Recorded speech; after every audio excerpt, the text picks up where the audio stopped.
Hey everyone, welcome back to another video. Today I'm going to share 10 interesting facts about countries across the world. So, most of these are statistical information and they may have changed in the meantime. Some data is from 2012, some is more recent, so despite the fact that not much has probably radically changed in the last years, keep this in mind. First off, we have the country with the world's largest prisoner population, the United States of America. An inquiry in 2012 found that the USA have over 2 million people behind bars. That's more than the entire population of Latvia and almost double the population of Cyprus. All of the US's population represents 5% of the world. However, their prisoners represent 25% of the world's prisoner population. As runners-up, we have China with 1.5 million prisoners, Brazil with 690,000, and Russia with 580,000 people in custody. At the bottom of this list, we have San Marino with an astounding 3 people registered as prisoners. But when we look at percentages, specifically the incarceration rate per 100,000 people, despite having the US in first place as well, we have El Salvador and Turkmenistan in second and third places due to their lower population totals. Next, a country which makes most of its national income off the internet, Tuvalu.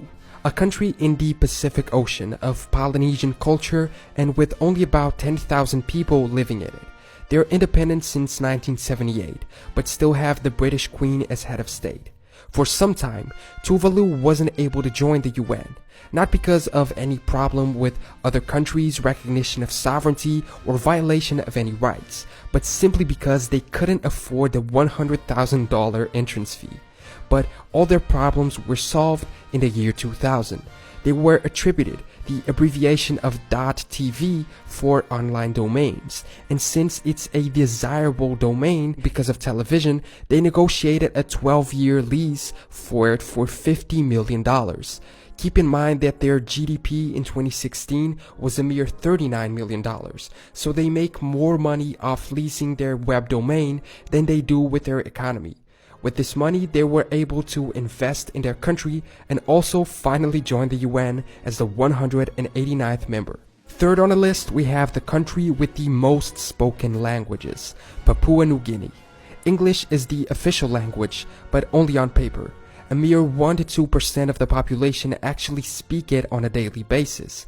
Hundreds of others are used by the native population, 820 to be precise, counting 12% of the world's total number of languages in one country alone. Papua New Guinea is also full of other interesting facts, like the number of languages demonstrate it's one of the world's most diverse countries, and also one of the least explored on Earth due to its dense rainforest. There are projected to be many undiscovered animal species living inside it. Despite having a poor population, which is mostly focused on agriculture, the country has discovered large deposits of oil and natural gas, which might help change the economic reality of the country. Next, we have an interesting fact about Greenland.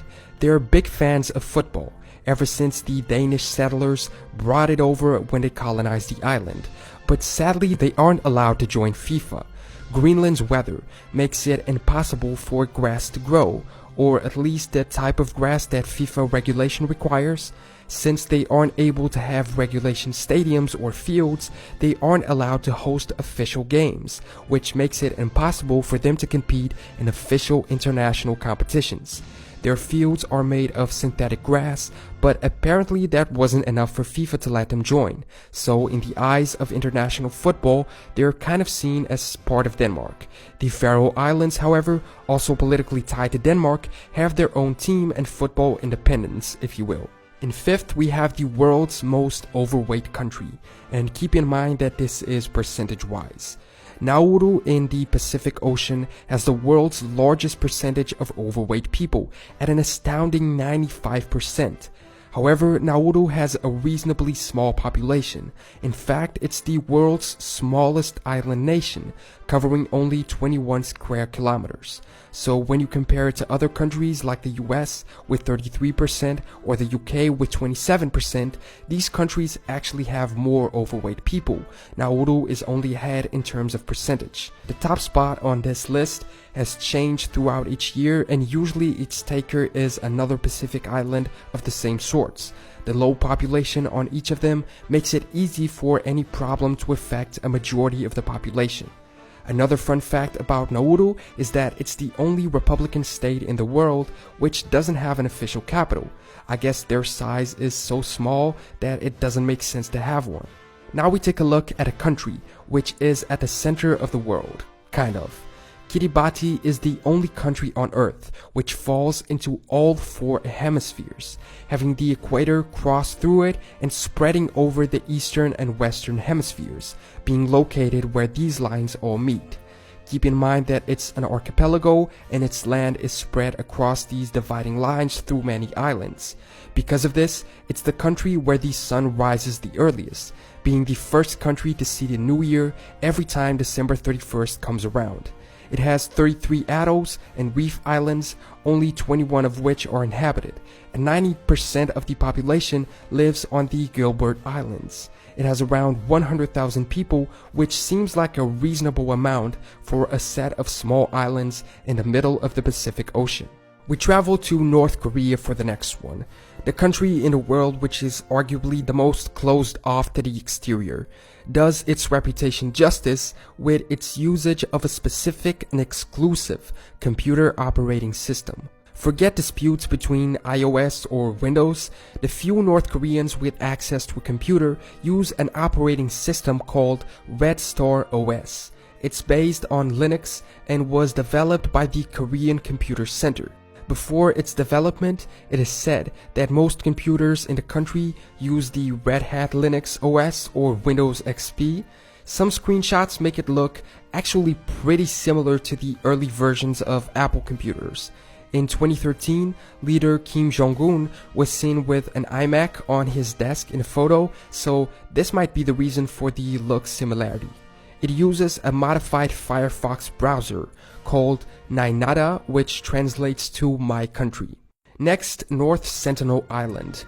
Not actually a country, but worth a mention since it's pretty interesting. They are located on North Sentinel Island, off the coast of Burma and India in the Bay of Bengal.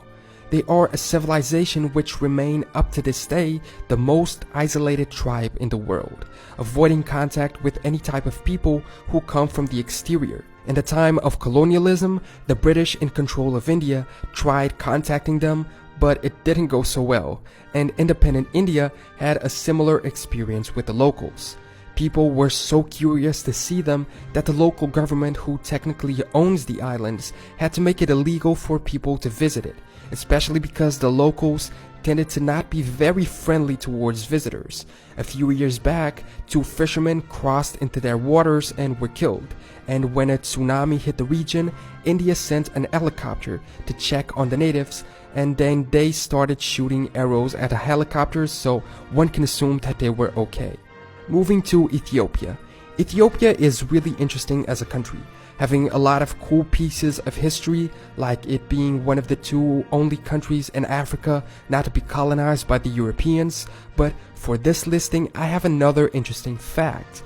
Due to the strong presence of Coptic Orthodox churches in the country, Ethiopia's traditional calendar is 7 years behind the rest of the Western world, being the second largest populated country in Africa with over 90 million people, which on the 31st of December of this year will be celebrating going into 2011.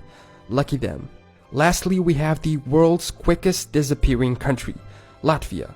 As of 2017, no other country on Earth is having a larger population decrease than Latvia. In 2017, statistics point to a loss of 18.2% of its population, mostly due to young people moving outside of the country. Ever since the country joined the EU, its people have gotten a closer look at the quality of life in other European countries. And since they now have free movement of people, the national population has gone abroad in search for better chances. The same thing has happened with its Baltic neighbors of Estonia and Lithuania. If it was to keep up this rate, Latvia would be pretty much deserted by 2021. And those were 10 plus a few other interesting but ultimately useless facts from countries across the world. If you enjoyed the video, make sure to leave a comment below and subscribe to catch the more serious videos I make on the channel, usually about flags or history in general. Until next time.